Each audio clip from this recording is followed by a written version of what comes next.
Love. Daming tuwalya, oh. Sana pwedeng iuwi. For others. Anong oras po magko-close to? 3 a.m. 3 a.m. So pwede pa ako mamaya. Or, kunyari may nag-vomit sa pool. Pupunta kami sa medyo gitna ng barko. Tapos, magtatapon ng waste. Okay. Tapos, babalik ulit. Pero, most of the time, hindi dito lang. Floating hotel. Ate, same barko din ba na ito rin yung pumupunta ng Egypt? Siya. Iisa lang siya? Oo, at saka sa Jordan. Sa Jordan, oo. Yun yung gusto namin. At saka yung Farhan Island, I think yung... Private Island. Private Island. Meron din kayo 999 lang siya. Mura nga. Kaya lang po kasi gusto namin yun. Exit re-entry kasi mahirapan po ako kumuha ng exit re-entry. Oo. Hindi sila mag-process mo? Yung company namin. Yun sana yung i-avail namin. Kaya lang, tumawag ako sa customer service. Sabi nila kailangan ng exit re-entry pag pumunta ng Egypt. Yung 7 days. So yun, mahirapan sa kanila kasi 6 months before. 3 months. 3 months. 60 days. 60 days before kailangan na nilang sa system, mag-request. Kasi parang international po kasi siya.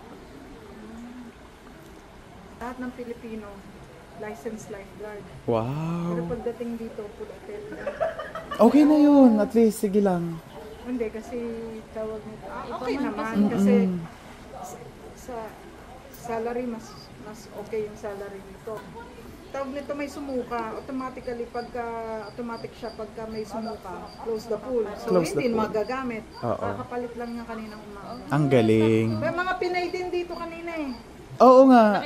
Nakita namin may ganito. Uy, kuha tayo nun. Dito lang din kami nag-work ate. Hindi namin sinabi na Hindi po. Hindi namin sinabi na ano mo ako, interview mo. Ayan na!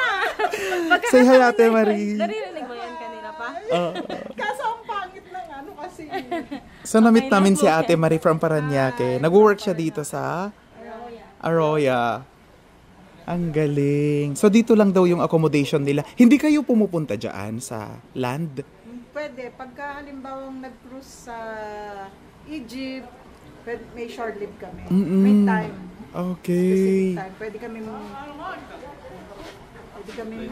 bumaba ng 3 hours, 4 hours. Ang galing naman. Depende sa place. Pero kapag nandito kayo sa Jeddah, hindi pa kayo nakapapasyal dyan sa Jeddah? Pwede. Pwede naman. Work, yan. Pwede. Ang galing. Thank you, Ate Marie. Babalik ako dito mamaya para mag-swimming. Magpapalit lang po siya ng damit. Magpapalit lang ako ng damit. Thank you po. Welcome. That's Ate Marie from Paranaque.